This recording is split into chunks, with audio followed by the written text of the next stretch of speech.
Asikubingelele kule channel ehamba phambili izindaba zikaBhoqo. Mengabe umusha siyacela uciphize usubscribe button uciphize nebell khona uzobona wonke amavidiyo amasha esiwafakayo kule channel.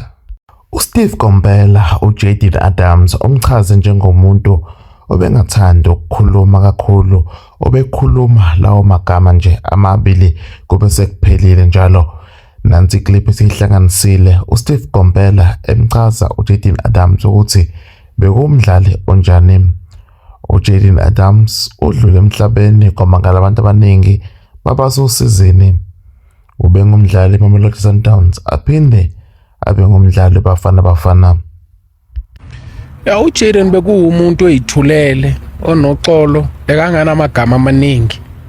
Bekumdlalo bekadlala ibhola elikahle, siyamazi nabambonile nabalandeli bebhola ukuthi bekuwumuntu onjani.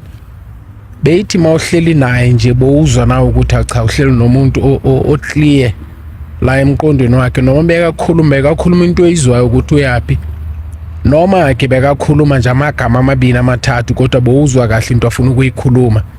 And hey, sizomkhumbula man. Ngicela usitshele nge-impact nje ne-influence abenayo, sibona everywhere bakhuluma ngoJayden. I think ube nomthelelo omkhulu kakhulu ebholeni la ekhaya. Kodwa kubaluleke kakhulu kula besibona khona ku World Cup. Khumbula igame ye-England bayidlala neNorway neArgentina na igame yabo mabedlala kuke kwacaca nje ukuthi at the moment of silence makuthiwa bonke abalandeli emhlabeni basukume bathu ukuba nethuba lokuthula, banikeze uJayden ithuba nje lokuthula. Beyishaya enhlizweni, kodwa lokho bekukhomba nje ukuthi umsebenzi wakhe la emhlabeni akawenzanga nje for wasemdeni wakibo, akawenzanga nje for thina la kwa Sundowns nabalandeli bebhola la ekhaya South Africa, kodwa wenzele wonke umhlaba, kuwo wonke umhlaba jikelele.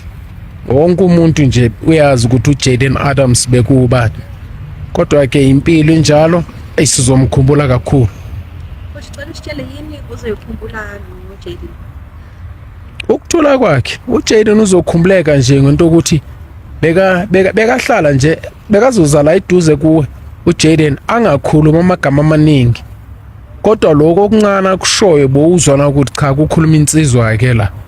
And then ngenye into esiyikhumbula kakhulu indlela bekadlala ngayo. Bekuwumshini nje oyithulele, caca nje mayengena enkundleni ukuthi ucaca ukuthi cha ukhona lo muntu.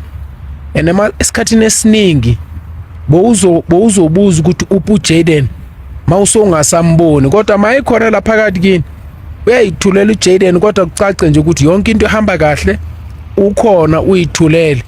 Bese konakala mayisukume ehamba, kodwa impilo injalo ke njengoba sishilo sizomkhumbula kakhulu nje uJayden.